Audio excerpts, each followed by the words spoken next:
sulfate attack has been found. Okay. One of the things is called delayed ettringite formation. So the thing is actually, this one was actually found in late 80s, early 90s. When you take a train, okay, so all the time when you take a train, you see the railroad track. It's laid on timber railroad tie, right? So this is all the time. But nowadays, when you go take a train, if you take a notice, these railroad tie are made with press-dressed concrete. Okay? So these press-dressed concrete are oftentimes made in the precast concrete plants. And oftentimes, okay, people use heat curing, okay, to accelerate the cement hydration to increase the productivity. So in the United States, there is one area, one company called Lone Star, and they produce these railroad tie for the, and these railroad tie has been used for practice, for the railroads. And roughly about only 3 to 5 years, many of these railroad tie has cracked severely. So at the beginning, and people, because the thing is, when 3 to 5 years, these railroad tie cracked severely, so people notice the crack pattern. It's very much like you see Dr. Kim showed you earlier, metal cracking. So everywhere. So then, at the beginning, it's suspected it could be due to alkali aggregate reaction. But the close examination of these damaged railroad tie, it indicates it's related to the sulfate attack. Okay? So therefore, in late 80s, mostly in early 90s, a lot of research went into the examination. What actually happened in these railroad tie? What it happens, actually, it found that it is actually due to the high temperature curing.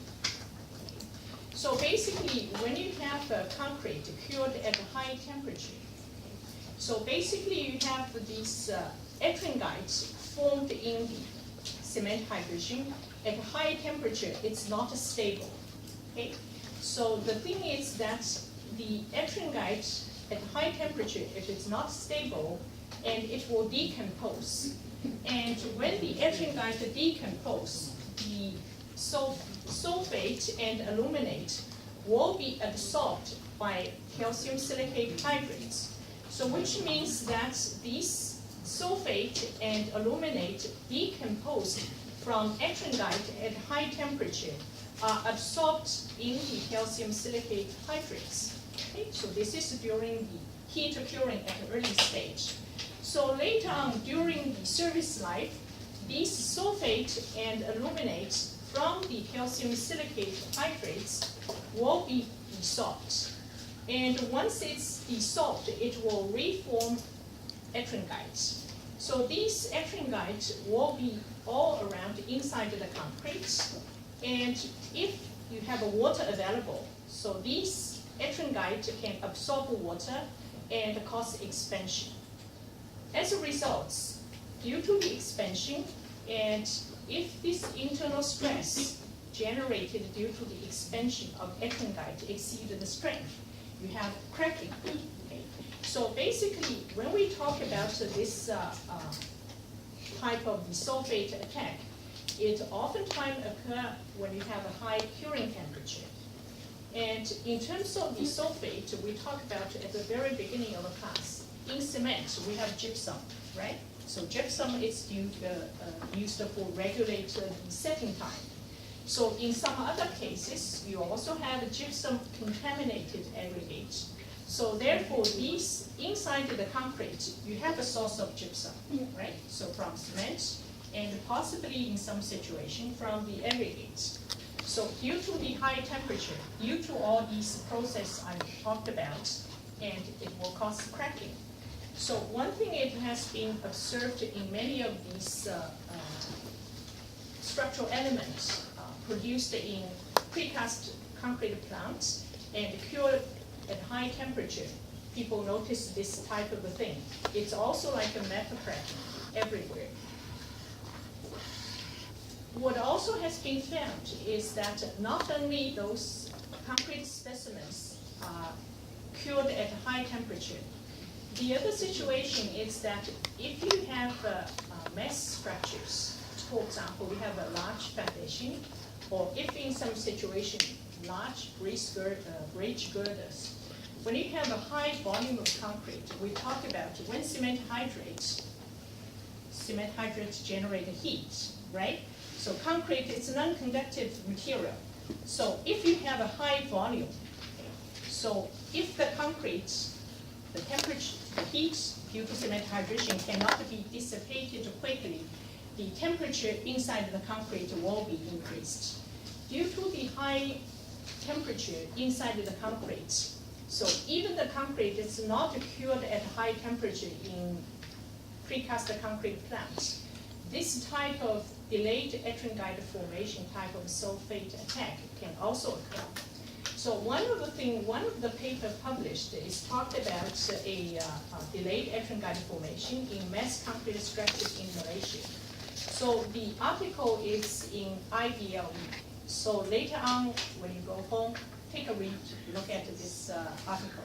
So basically, in this case, the concrete is not cured at a high temperature, but due to the large size of structural elements and due to the temperature rise due to cement hydration, so the temperature can also get beyond about 70 degrees. So in this kind of situation, such kind of sulfate can also attack. So in this case, because of the initially you have a formation of the ettringite, and then it will desolve and these sulfate aluminum absorbed by the calcium silicate hydrates. Only during the service life, and then the sulfate and aluminum, it will be recombined to form ettringite and cause expansion and deterioration. So therefore, this is called delayed ettringite formation type of sulfate attack. Okay. So most of the research, when you read the article, it's started from 90s, late 80s, early 90s, since that time. So from that time, we have a better understanding. So when you cure the concrete at high temperature, what could happen? So one of the things actually in Singapore, actually, we live in an environment, daily temperature is above 30 degrees Celsius. So especially when you're dealing with the large concrete settlements, for example, foundation, so it is a critical concern. So basically you need to use varieties of ways to reduce the temperature rise, because the delayed ettringite formation is one of the durability concern. So during the week of e-learning week, so you learned how do we actually reduce the temperature rise of the concretes, right? So these are some of the scanning electron micrograph of the concrete due to delayed ettringite formations.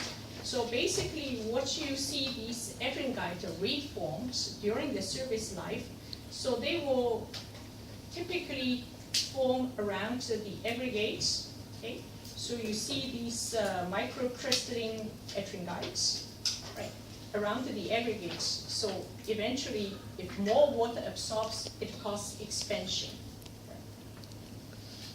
The other thing is this type of the ettringite, it can also occur in large voids. Okay? So typically around the aggregate paste interface and large voids. So one of the things you will ask, how do you know this is not ettringite, this is due to the sulfate-related attack? So nowadays, all these scanning electron microscope, most of it are equipped with X-ray analyzer.